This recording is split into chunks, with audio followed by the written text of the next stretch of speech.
Hello everyone, आज हम coding ninjas का बिगिनर कॉन्टेस्ट 79 उसका प्रॉब्लम नंबर 8 डिस्कस करने जा रहे हैं। सो प्रॉब्लम स्टेटमेंट ऐसा बोलता है कि अपने पास एक एरे है। अभी अपन को ऐसा लार्जेस्ट इंटीजर फाइंड करना है जो मल्टीपल्स ऑफ के टाइम्स एग्जिस्ट करता हो। ठीक है, सो देखो, अपन को एक वैल्यू दी होगी के। ठीक है, अपन को ऐसा इंटीजर फाइंड करना है जिसकी फ्रीक्वेंसी जो है ना वो के मल्टीपल में हो।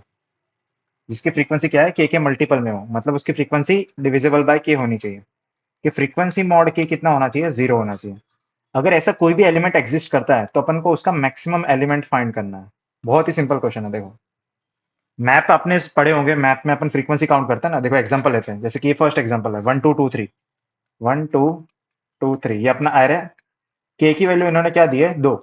अभी देखो, अपन क्या बनाएंगे, इसका मैप बनाएंगे। ठीक है, अपन को फ्रीक्वेंसी फाइंड करनी है। देखो वही बोला है क्वेश्चन में, तो अपने एक मैप बनाया कि वन कितनी बार आता है, एक बार। टू कितनी बार आता है, टू बार। थ्री कितनी बार आता है, एक बार। राइट, सही है।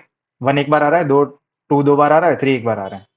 अभी ये जो फ्रीक्वेंसी है उसमें से के मल्टीपल्स में कौन है, के मल्टीपल्स में मतलब टू का मल्टीपल होना चाहिए। मतलब या तो टू होगा या फोर होगा या सिक्स होगा या एट होगा या टेन होगा, ऐसे। मतलब टू के टेबल्स में आना चाहिए, राइट। मतलब टू से डिविजिबल होना चाहिए।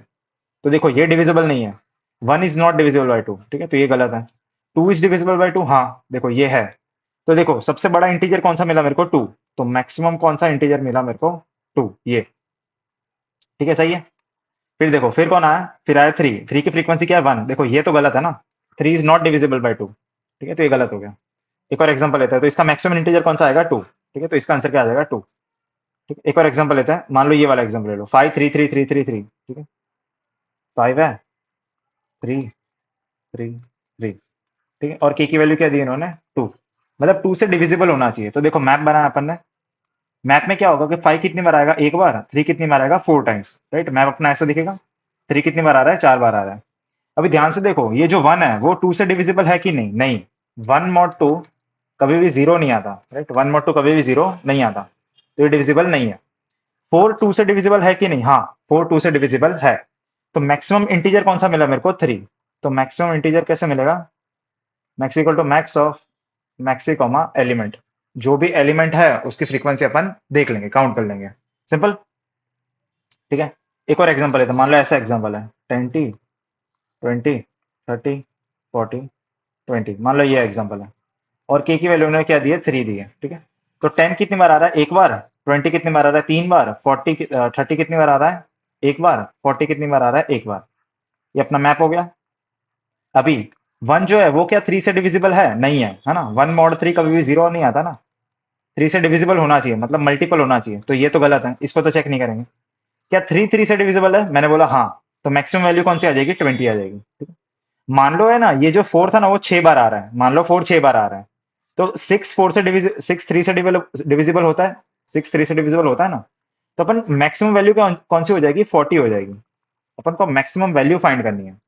देखो थ्री भी थ्री से डिविजिबल होता है और सिक्स भी थ्री से डिविजिबल होता है। बट 20 और 40 में से मैक्सिमम कौन है, 40 है। तो अपनी मैक्सिमम वैल्यू क्या हो जाएगी, 40 हो जाएगी। तो देखो मैप ही फाइंड करना है और उसमें से अपन फ्रीक्वेंसी काउंट करते हैं। देखो कोड करते हैं, आपको समझ में आ जाएगा। तो सी प्लस प्लस का कोड में क्या है कि अपन एक अनऑर्डर्ड मैप बनाया मैंने, इंट कॉमा इंट का, एमपी। अभी एरे में लूप लगाएंगे और फ्रीक्वेंसी फाइंड कर लेंगे। ठीक है, तो मैंने फ्रीक्वेंसी फाइंड कर ली, MP of A of I plus plus. Frequency find हो गई। अभी मैं मैप में लूप लगाऊंगा। एमपी मैप में लूप लगाई मैंने, और मैंने क्या चेक किया, ये जो आई टी डॉट सेकेंड है, I T dot second, I T dot first क्या होता है, एलिमेंट होता है। आई टी डॉट फर्स्ट क्या होता है, एलिमेंट। और आई टी डॉट सेकेंड क्या होता है, फ्रीक्वेंसी। तो मेरी जो फ्रीक्वेंसी है, अगर वो के से डिविजिबल है, तो फिर मैं मैक्सिमम एलिमेंट फाइंड करूंगा, कौन सा, आई टी डॉट फर्स्ट वाला। बस इतना ही कोड था, रिटर्न मैक्सी। ठीक, बस इतना ही कोड था, और मैक्सी की इनिशियल वैल्यू कितनी हो जाएगी, -1। बस इतना ही कोड था। ठीक है, मैक्सी की वैल्यू -1 इसलिए लिए, मान लो कोई एलिमेंट एग्जिस्ट नहीं करता तो आपको रिटर्न -1 करना है। तो अगर कोई भी एलिमेंट एग्जिस्ट नहीं करेगा तो -1 आ जाएगा। ठीक है, देखो ये भी चल गया। जावा का कोड करते हैं। सो क्या फाइंड करना है अपन को, मैप बनाना है। ठीक है, सो देखो एक हैश मैप बनाएंगे अपन फ्रीक्वेंसी स्टोर करने के लिए। हैश मैप का टाइप कैसा होगा, इंटीजर कॉमा इंटीजर। एमपी नाम का हैश मैप है, equal to new hash map. ठीक है, सो एक हैश मैप बनाया अपन ने। अभी एरे में लूप लगाएंगे अपन, एरे में लूप लगाएंगे, और किसकी फ्रीक्वेंसी बढ़ा देंगे अपन को, किसकी फ्रीक्वेंसी बढ़ाएंगे, ए ऑफ आई की। तो एमपी डॉट गेट और डिफॉल्ट। आपको आता है ना ये फ्रीक्वेंसी निकालना, तो गेट और डिफॉल्ट +1। ठीक है, जावा में फ्रीक्वेंसी कैसे निकालते हैं, एमपी ए ऑफ आई में क्या पुट किया मैंने कि अगर डिफॉल्ट अगर ए ऑफ आई होगा तो उसको गेट कर लेंगे, और अगर नहीं होगा तो जीरो, और जो भी आया उसने +1 कर दिया, तो फ्रीक्वेंसी मिल गई। फिर उसके की सेट में अपन ट्रावर्स करेंगे कि सारे एलिमेंट में ट्रावर्स कर रहे हैं, किसके एलिमेंट में, एमपी डॉट की सेट में, कि उसका जो भी की सेट है उसमें ट्रावर्स करेंगे। ठीक है, सो एलिमेंट कौन सा है, ईएलई, और फ्रीक्वेंसी कौन सी मिलेगी, एमपी डॉट गेट ईएलई। ठीक है, सो मेरे पास ईएलई तो है ही, ठीक है, और फ्रीक्वेंसी कैसे मिलेगी मेरे को, एमपी डॉट गेट ईएलई से। तो मैंने क्या चेक किया कि अगर मेरी फ्रीक्वेंसी जो है अगर वो के से डिविजिबल है तो मेरे को मैक्सिमम एलिमेंट चाहिए, right. So max equal to maximum मैक्सिकोमा ईएलई, बस हो गया, इतना ही कोड था। रिटर्न किसको करेंगे, मैक्सी को। ठीक है, और मैक्सी की इनिशियल वैल्यू कितनी होगी, -1। सो -1 इसलिए दे रहे हैं अपन बिकॉज अगर मान लो कोई भी फ्रीक्वेंसी एग्जिस्ट नहीं करती तो आपको रिटर्न -1 करना है, राइट। सो इसलिए अपन ने मैक्सी की वैल्यू -1 दे दी। ठीक है, तो ये भी सही है। अभी देखो हैश मैप को आपको इंपोर्ट करना पड़ेगा कोडिंग निंजास में। तो import Java dot यूटिल dot star, इससे वो हैश मैप इंपोर्ट हो जाएगा। ठीक, कलेक्शन से क्लासेस में होता है ना। ठीक है, देखो चल गया। अपन की सेट में ट्रावर्स कर रहे हैं और जिसकी भी फ्रीक्वेंसी के से डिविजिबल होगी उसमें से अपन मैक्सिमम एलिमेंट फाइंड कर लेंगे। ठीक है, सिंपल। वापस समझाओ, अपन ने इसका मैप बनाया, देखो क्वेश्चन समझ में आया ना आपको, कि अपन को ऐसा एलिमेंट, लार्जेस्ट एलिमेंट फाइंड करना है जिस जो मल्टीपल्स ऑफ के टाइम्स में आता हो, दैट अकर्स मल्टीपल ऑफ के टाइम्स, मतलब के मल्टीपल में आता हो, मतलब के से डिविजिबल होना चाहिए, उसकी जो फ्रीक्वेंसी है वो के से डिविजिबल होनी चाहिए।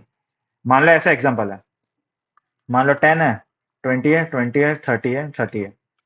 अभी के की वैल्यू मान लो 3 है, के की वैल्यू क्या है, 3 है। तो 10 कितनी बार आता है, एक बार। 20 कितनी बार आता है, दो बार। 30 कितनी बार आता है, दो बार। ठीक है, सही है, तो ये अपना मैप बन गया। अभी ध्यान से देखो, 1 3 से डिविजिबल है, नहीं है, तो ये भी नहीं है। क्या 2 से 3 से डिविजिबल है, नहीं है। क्या 2 3 से डिविजिबल है, नहीं है। तो मैक्सिमम वैल्यू क्या रहेगी, मैक्सिमम वैल्यू -1 ही रहेगी ना। तो ये जो केस है ना, इसमें वैल्यू पॉसिबल नहीं है, तो रिटर्न क्या करेंगे अपन, -1। ठीक है, तो मैक्सी को रिटर्न कर रहे हैं, तो मैक्सी वैल्यू -1 ही रहेगी। मान लो 20 3 बार आता, तो 20 कितनी बार आ रहा है, 3 बार। तो जो 3 है वो 3 से डिविजिबल है, तो मैक्सी की वैल्यू क्या हो जाएगी, 20 हो जाएगी, है ना। ये 20 है, वो हो जाएगी। तो एलिमेंट्स अपन कंपेयर कर रहे हैं उसको। ठीक है, सिंपल कोड था। टाइम कॉम्प्लेक्सिटी की बात करें कोड की, तो टाइम कॉम्प्लेक्सिटी कितनी है, O ऑफ n, और स्पेस कॉम्प्लेक्सिटी कितनी होगी, O of n। O of n इसलिए लग रही है बिकॉज अपन एक ही लूप लगा रहे हैं और उसके अंदर मैप में अपन इंसर्ट कर रहे हैं। अभी काफी जो लैंग्वेज होती है उसमें मैप में इंसर्ट करने में log n होता है, तो n log n भी हो सकता है, n log n, या तो फिर O ऑफ n भी हो सकता है, आपके मैप के ऊपर डिपेंड करता है। स्पेस कॉम्प्लेक्सिटी किस चीज की है, मैप की है, राइट। अपन एक एक्स्ट्रा मैप यूज कर रहे हैं, उसके लिए वजह से space complexity O of n है। आई होप समझ में आया होगा, काफी अच्छा क्वेश्चन था, इजी क्वेश्चन था, मैप में ही, मैप के ऊपर ही बेस्ड था।